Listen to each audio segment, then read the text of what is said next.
CFS coaching institute पर आपका एक बार से हम फिर स्वागत करते हैं। आपका अपना प्यार और अपना जो है रिएक्शन बनाए रखिए। और जैसा कि आपको पता है कि हमारी जो आज श्रृंखला चल रही है, तो 20 प्रश्नों की जो अनवरत श्रृंखला है, यानी कि जिसमें 20 प्रश्न हम आपको पर डे कराते हैं, उसमें आज हमारा डे 4 है। कल महाशिवरात्रि के कारण जो है कोई टेक्निकल प्रॉब्लम थी तो वीडियो अपलोड नहीं हो पाई, लेकिन अब आपको कंटिन्यू मिलेगी। आप जुड़ते रहिए हमसे और हमारे चैनल को सब्सक्राइब कीजिए और निरंतर आप जो है प्रतिदिन हमारे साथ में 20 उन प्रश्नों का अभ्यास करेंगे जो पिछली परीक्षाओं में आए हुए हैं, ताकि आपका एक माइंड सेट हो जाए कि हाँ, प्रश्न कहाँ से बनने की संभावना है। चलिए, तो बगैर वक्त गंवाए आज चलते हैं। हमारा प्रश्न नंबर जो है 1 है। क्या कह रहा है? तो आज देखिए, पौधों में पोषण सही है प्रकाश संश्लेषण के दौरान, और बीच में स्पेस छोड़ा हुआ है कि प्रकाश संश्लेषण के दौरान जो है से जल के 6 अणु बनते हैं। ठीक, अब जल जो है, जल को आपको पता है कि जल क्या होता है, H2O। और कितने अणु की बात कर रहा है हमसे? 6 अणुओं की बात हो रही है। बोले किससे बनेंगे? बोले क्या 24 से बनेंगे? जी नहीं, बिल्कुल नहीं बनेंगे। 18 से बनेंगे क्योंकि सब मल्टीप्लाई बाई 6 हैं, नहीं बनेंगे। 6 बनेंगे तो 6 और 6 कैसा होगा? इक्वल, ये भी गलत है। आपके कहाँ से बनेंगे? आपके बनेंगे जी ये कहाँ से? 12H2O। प्रकाश संश्लेषण के दौरान जो 12H2O है उससे कितने? 6 कण बनते हैं। तो इस चीज को आप ध्यान में रखना, ठीक है। चलिए, आंसर होगा आपका 6 और 12। दूसरा प्रश्न दिया हुआ है और वही प्रश्न है, सबसे महत्वपूर्ण प्रश्न है, और पादप पोषण से ये हमारा अंतिम वाला है, क्योंकि इसके बाद में अब हम कमी और रोग जो है किसकी कमी के कारण होते हैं, क्या टेस्ट है, क्या उपचार है, चाहे मानव हो और चाहे वो पादप हो, दोनों की बात करेंगे। निम्नलिखित आरेखों में नीले तीर, ध्यान देना, कौन से तीर? नीले तीर जो दर्शा रहे हैं वो किसको? जाइलम को। जाइलम वाहिकाओं के परिवहन को निरूपित करते हैं। और लाल तीर जो है, यानी कि रेड कलर के जो तीर हैं, वो किसको? फ्लोएम को। और कई बार मैं आपको बता चुका हूं कि एक तो होते हैं कौन से? जाइलम, और दूसरे होंगे क्या? फ्लोएम। जाइलम का मुख्य कार्य होता है कि जल का परिवहन करना। फ्लोएम का काम होता है कि पोषक तत्वों का, यानी फूड को ऊपर से नीचे और नीचे से ऊपर ले जाना। तो ध्यान देना, पानी जो है केशवत्व के माध्यम से, एक सिद्धांत होता विज्ञान में, आपने सुना हो केशकित्व। तो केशवत्व के माध्यम से पानी क्या होता है कि वो जल जो है वो नीचे से ऊपर की ओर जाता है। तो सबसे पहले देखो कि नीले तीर का कहां पर है कि जो ऊपर की ओर दर्शा रहा हो। तो ऊपर की ओर देखिए, इसमें नहीं दर्शा रहा, उत्तर हमारा ये हो नहीं सकता। जल जो है यहाँ ऊपर और नीचे दोनों दिखा रहा, ये हो नहीं सकता है। अब बताया जो लाल तीर फ्लोएम है, तो ध्यान देना, जल हमेशा कहाँ जाएगा? ऊपर जाएगा केशिका के माध्यम से। और देखिए, कुछ फूड यहाँ बनता है तो ये नीचे भी लाएगा, और कुछ जड़ों के पोषक तत्व होते हैं वो संपूर्ण पौधे में भी पहुंचाएगा। तो आंसर होगा हमारा बी यहाँ पे। अब आपको देखना है, ग्रुप डी का है, 26 अगस्त को एग्जाम हुआ है, और आपसे पूछा, वो 26 सितंबर का एग्जाम है ये, और बोला है कि कौन से चित्र में निरूपित है। तो आपको पता है कि ये आंसर होगा आपका 2, क्योंकि चित्र बी जो है वो सही कंडीशन दिखाता है।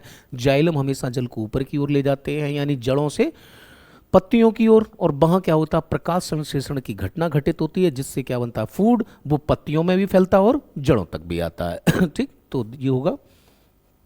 आगे बढ़ते हैं, अगला क्वेश्चन है, बहुत सरल क्वेश्चन है। वसंत ऋतु, वाह वाह, अभी तो वसंत पंचमी गई है। वसंत ऋतु के दौरान पादपों में जड़ों में संचित खाद्य सामग्री प्रायः कहाँ चली जाएगी? बसंत में फूल खिलते हैं, बिल्कुल खिलते हैं जी, कहाँ चली जाती है? यानी कि जो भी इनका फूड है वो कहाँ चला जाएगा? तो देखिए, बसंत के मौसम में क्या होते हैं कि आपके फूल भी खिलते हैं बसंत में, ठीक, यानी कि फूल भी खिलते हैं बसंत में, ठीक। और बोला कि कहाँ चली जाती है? बोला कलियों में चली जाएगी, पत्तियों में चली जाएगी, फलों में चली जाएगी। पत्तियों में देखिए क्या होता, बसंत में ही क्या होता, पतझड़, यानी कि पतझड़ का मौसम जो आता है उसके बाद में जब नई कोपलें आती तो उसको क्या कहते हैं? बसंत। और बसंत में जो है सबसे अच्छा मौसम होता है वो किसके लिए? कलियों में चला जाता है, क्योंकि कलियों से ही आप पुष्प और फल के लिए पौधे तैयार होते हैं। तो आंसर क्या होगा? कलियों में चली जाती, ना कि पत्तियों में, ठीक है। आइए अगले क्वेश्चन की ओर बढ़ते हैं, करिए, ट्राई कीजिए। पादप जड़ कोशिका, रूट सेल्स को भी ऊर्जा उत्पन्न करने के लिए ऑक्सीजन की आवश्यकता होती है, इसलिए जड़ें कहाँ से ऑक्सीजन को ग्रहण करती हैं? भाई सीधी सी बात है, ऑक्सीजन तो चाहिए, किसको चाहिए? जो रूट सेल्स होती हैं, जो जड़ होती हैं, उनको भी क्या चाहिए? उन्हें भी O2 चाहिए, ऑक्सीजन। और बोले कि ये ऑक्सीजन कहाँ से प्राप्त करेंगे? तो क्या ये कोशिका द्रव्य से प्राप्त करेंगी? जो रंध्र हैं, रंध्र पत्तियों में होते हैं, और जल से नहीं। ये ऑक्सीजन यानी कि बात किसकी चल रही है? हमारी O2 की। ठीक, यानी कि पत्तियों को O2 नहीं चाहिए होता, क्योंकि वो सब प्रोडक्शन होता है प्रकाश संश्लेषण के दौरान। ठीक, क्या मृदा के कणों के बीच की वायु अवकाश उसको लेते हैं? हाँ बिल्कुल सही बात है, क्वेश्चन का आंसर 1 होगा, क्योंकि मृदा जो होती है उसमें जो कण होते हैं उनके बीच में क्या होता है? कुछ गैप्स होते हैं। तो इनमें जो एयर होती है, उस एयर को जड़ों की जो कोशिकाएं हैं वो उनसे ऑक्सीजन को क्या करती हैं? कंज्यूम करते हैं। ठीक, अगले क्वेश्चन की ओर बढ़ते हैं हम। अगले क्वेश्चन पे जाते हैं। तो अगला क्वेश्चन कह रहा है, किसी पादप में मोटी कोशिका भित्ति वाली ऐसी कोशिकाएं हमें कहाँ मिल सकती हैं? तो फ्लोएम में, विभाज्य ऊतक में, बाह्य अबाह्य त्वचा यानी एपिडर्मस में, और जाइलम में। तो ये मोटी टाइप की जो कोशिकाएं, ये हमेशा आप कभी भी देखना तो कहाँ मिलती हैं? ये कि जो पौधे होते हैं और पौधे के ऊपर जो छाल होती है वहाँ पर जो मिलेंगी तो उसको हम क्या कहते हैं? एपिडर्मस कहते हैं। तो ये जो कोशिकाएं आपको मिलेंगी वो कहाँ मिलेंगी? वो एपिडर्मस में मिल जाएगी। जो छाल होती है मोटी मोटी वही है। आइए अगला क्वेश्चन है, फ्लोएम के माध्यम से परिवहन के बारे में निम्नलिखित में से कौन सा कथन असत्य है? क्या कह रहा है? बहुत सावधानी पूर्वक पहले तो क्वेश्चन को पढ़ना है, क्योंकि ऑनलाइन में यही सबसे बड़ी मिस्टेक होती है। जब आप सीबीटी एग्जाम देंगे तो क्वेश्चन को बड़ा सावधानी से पढ़ना है। किसकी बात कर रहा है? फ्लोएम की बात कर रहा है। और फ्लोएम के संदर्भ में क्या कह रहा है? कि गलत है। एक कौन सा लगाना है? गलत है। फ्लोएम में परिवहन में जीटीपी और सीटीपी का उपयोग होता है, यानी कि जो फ्लोएम फूड का ट्रांसपोर्टेशन करते हैं तो बोल रहे उसमें जीटीपी और एटीपी का प्रयोग होता है। सीटीपी आरंभ में ऊर्जा का उपयोग करके सुक्रोज को फ्लोएम में ले जाया जाता है। किसका प्रयोग करके? सुक्रोज को कहाँ ले जाएंगे हम? फ्लोएम में। बात बिल्कुल सही है जी।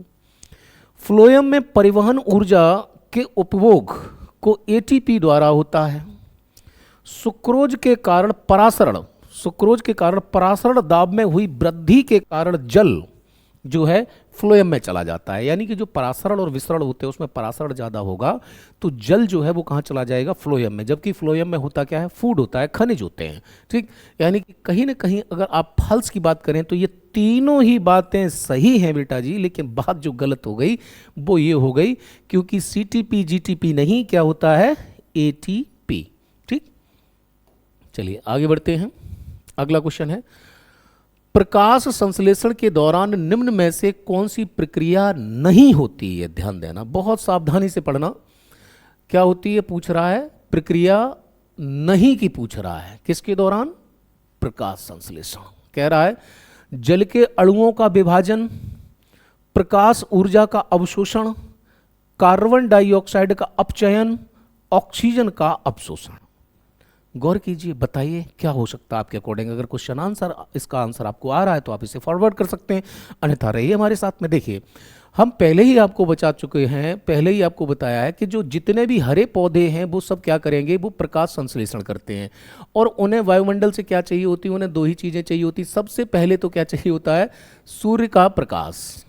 ठीक, सूर्य का प्रकाश चाहिए होता है, यानी कि आपने देखा क्या करेंगे? प्रकाश का अवशोषण करेंगे। ये बात सही है। दूसरा आप देखते हैं कि इनकी जड़ों के माध्यम से जाइलम इसमें क्या ले जाएंगे? जाइलम इसमें ले जाते हैं जल।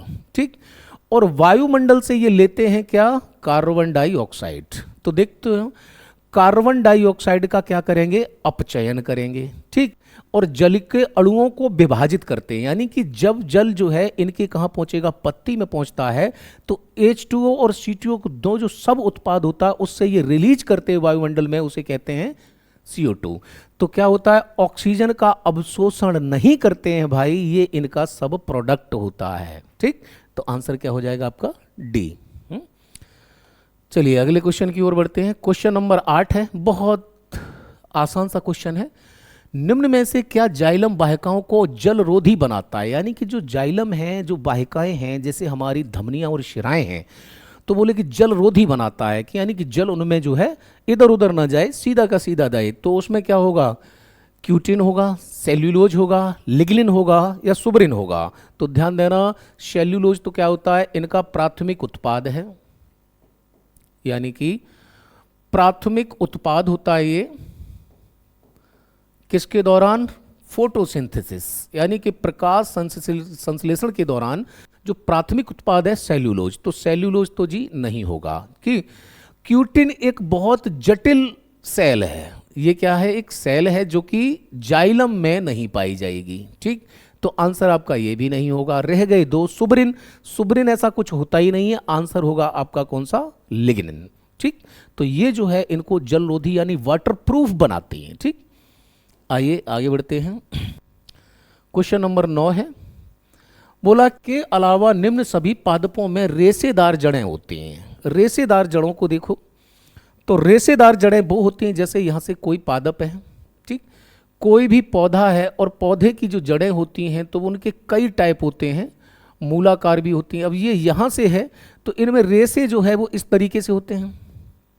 किसान पुत्र हो, अगर गौर से कभी गेहूं या फिर मक्के को देखना तो ये जड़ें मिल जाएंगी। ये जड़ें कैसी होती हैं?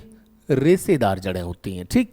तो देखिए मक्का जो होती है उसको देखना, चावल यानी धान की पौध जब उखाड़ते हैं तो उसमें भी ऐसी आपको बहुत सारी जो है जड़ें देखने को मिलती है, धान की पौध में भी।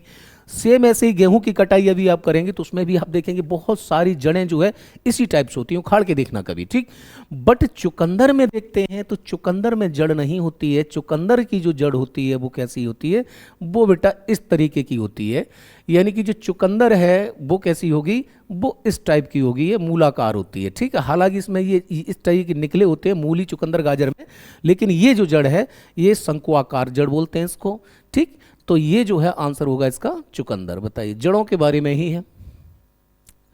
ग्लूकोज अणु पायरुविक अम्ल में टूटते हैं, लैक्टिक अम्ल में टूट जाएगा, माइटोकॉन्ड्रिया में टूट जाएगा या कोशिका द्रव्य में टूट जाएगा। तो देखिए कुछ भी हो, सबसे पहले देखो लैक्टिक अम्ल में नहीं टूट सकता है। क्यों नहीं टूट सकता? क्योंकि लैक्टिक अम्ल पाया जाता है किसमें? दूध में। ये दूध में जो होता है वो क्या होता है? वो लैक्टिक अम्ल होता है। तो ये तो गलत हो गया आपका। दूसरा, माइटोकॉन्ड्रिया में नहीं टूट सकता क्योंकि माइटोकॉन्ड्रिया कोशिका का एक अपने आप में क्या होता है? अंग होता है, ठीक। इसे रसोई घर कहते हैं। कोशिका द्रव्य को ही जीव द्रव्य भी कहते हैं, ये भी एक अंग है सेल्स का, ठीक। यानी आपका रह गया वो रह गया पायरुविक अम्ल। यदि आपने पिछली क्लास देखी होगी तो उसमें हमने क्या किया था, इसको डिटेल से बताया था, ठीक। तो आंसर होगा आपका पायरुविक अम्ल में टूट जाता है क्या? ग्लूकोज। और कौन सा? पादप कोशिका की बात चल रही है उसके लिए, ठीक। आइए, गन्ने के पौधे को रासायनिक ऊर्जा में परिवर्तित करने वाले सबसे कुशल प्रवर्तकों में से कहा जाता है, ठीक। यानी कि गन्ना जो है वो रासायनिक ऊर्जा को क्या करेगा? रासायनिक ऊर्जा में कौन सी ऊर्जा को रासायनिक ऊर्जा में बदलेगा? तो ध्यान देना यानी कि प्रकाश संश्लेषण के दौरान जो प्रकाश संश्लेषण है, प्रकाश संश्लेषण के दौरान जो प्रक्रिया होती है तो उसमें होता क्या है कि सूर्य का प्रकाश परिवर्तित हो जाता है किसमें? रासायनिक ऊर्जा में। और सबसे कुशल परिवर्तकों में से एक है गन्ना। क्यों है?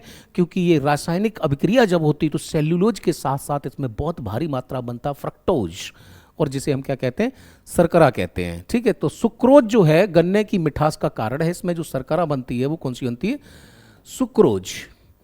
और सुक्रोज जो है गन्ने की मिठास का कारण है। आंसर क्या होगा? सूर्य का प्रकाश।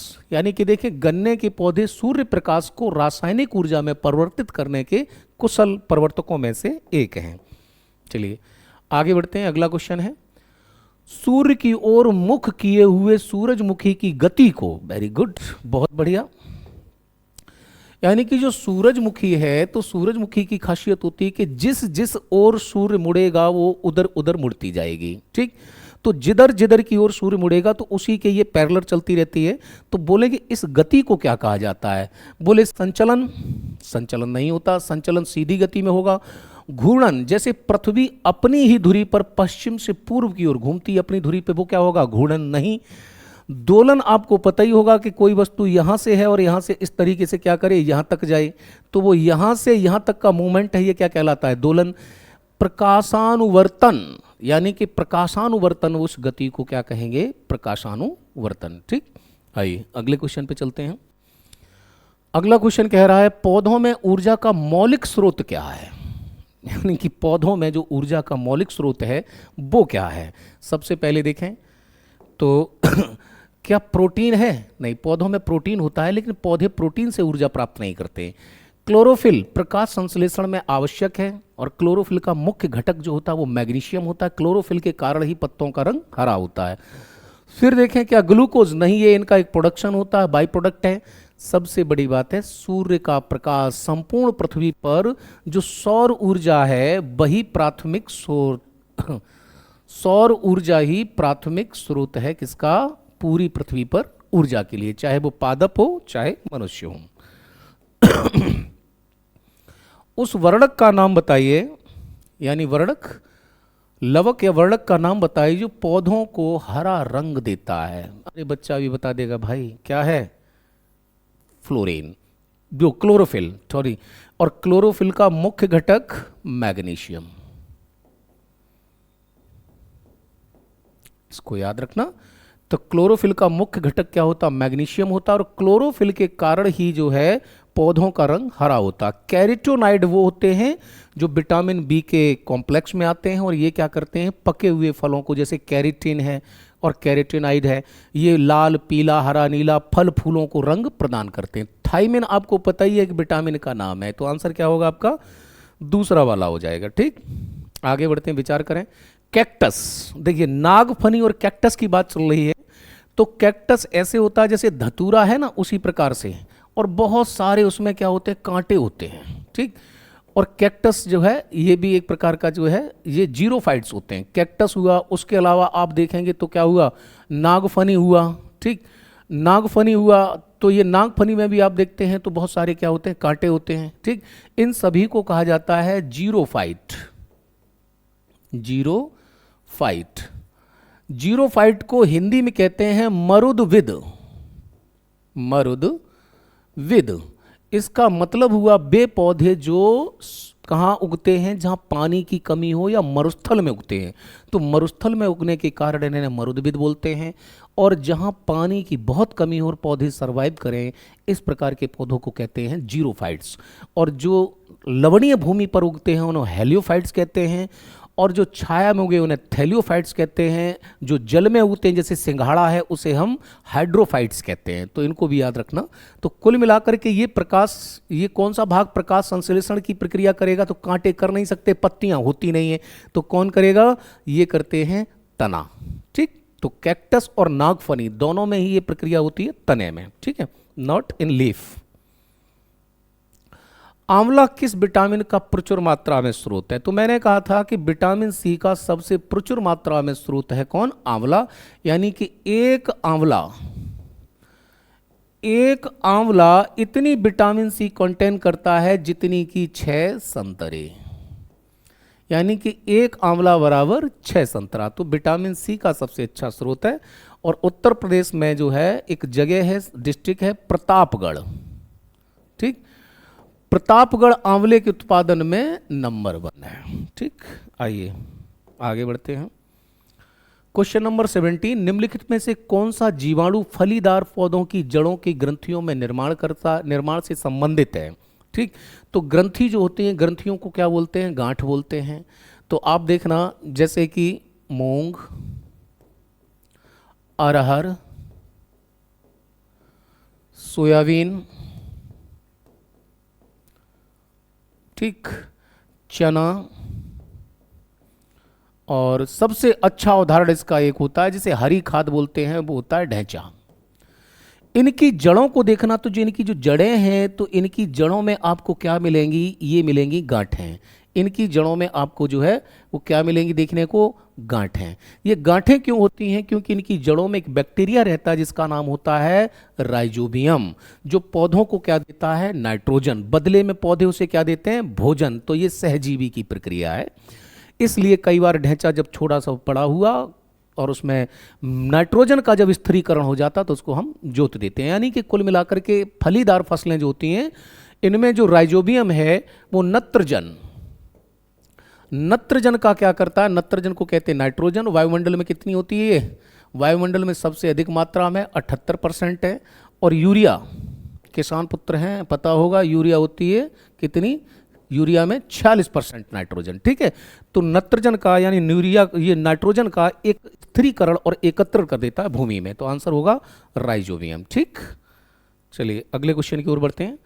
क्वेश्चन नंबर 18 है, निम्नलिखित में से कौन सा पोषक तत्व पौधे मिट्टी से प्राप्त करते हैं? वेरी गुड, बहुत आसान है, थोड़ा सा माइंड को कंसंट्रेट करो, खपड़िया के कपाट खोलो, माइंड के कपाट खोलो, थोड़ा सा फोकस करो, अपने आप पता चल जाएगा कि कौन सा मिट्टी से प्राप्त करेंगे। सबसे पहले देखो, आ जाओ जी, हाइड्रोजन वायुमंडल में है, ऑक्सीजन वायुमंडल में है, बोले कार्बन है, नाइट्रोजन है, गुरुजी अभी तो बोला था आपने कि 78% है। नहीं, पौधे नाइट्रोजन को नाइट्रोजन के रूप में ना लेकर नाइट्रेट के रूप में लेते हैं, और मिट्टी में अभी अभी फसलों की बात चली थी तो किसको लेते हैं?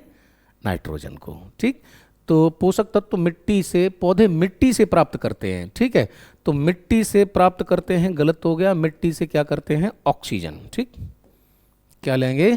ऑक्सीजन को लेते हैं। ठीक है, ऑक्सीजन, सॉरी, हाँ ऑक्सीजन को लेंगे ये। ठीक है, आगे बढ़े। हाँ, विटामिन बी का सबसे समृद्ध स्रोत क्या है? ठीक, तो विटामिन बी नहीं, दालें तो प्रोटीन का है, बिस्किट में ग्लूकोज होगा, कार्बोहाइड्रेट्स, सेब में कई आयरन ज़्यादा है, लेकिन अनाज जो है, जितने भी खाद्यान्न हैं वो विटामिन बी के सबसे अच्छे स्रोत हैं, जिसकी कमी से बेरी बेरी रोग होता है। ठीक, आज का हमारा लास्ट प्रश्न है, मिट्टी से जड़ों के रेशों में पानी किसकी वजह से प्रवेश करता है? यानी कि मिट्टी से जड़ों के रेशों में पानी जो है वो केशकत्व है, यानी केशकत्व का प्रदान होता है कि अगर केशकत्व का प्रभाव ना होता, ना तो आप स्ट्रॉ से जूस पी पाते, ना ही जो लालटेन है उसमें जो मोमबत्ती या दिए में तेल ऊपर चढ़ पाता, और ना ही पौधों में जो पानी है वो ऊपर की ओर, क्योंकि जो बल होता है केशकत्व को गुरुत्वाकर्षण के विरुद्ध है, तो वो उसको कहते हैं, हम क्या बोलते हैं? परासरण होता है। ठीक, वो किसके कारण होता है? परासरण के कारण होता है। तो ध्यान रखना इस चीज़ को। कैसी लगी क्लास आपको तो कमेंट जरूर कर दिया कीजिए, कुछ अगर सुधार करने हो या कुछ और चेंजेज करने हो तो उसको ध्यान देना। अब अगला जो हमारा जो पोषण जो था ये पादपों से था, तो पादप का हमने यहाँ पे 4 क्लास में फिनिश किया हुआ है। अब हम चलेंगे किसमें? Disease and their causes. ठीक, जय हिंद, नमस्कार, टेक केयर योरसेल्फ।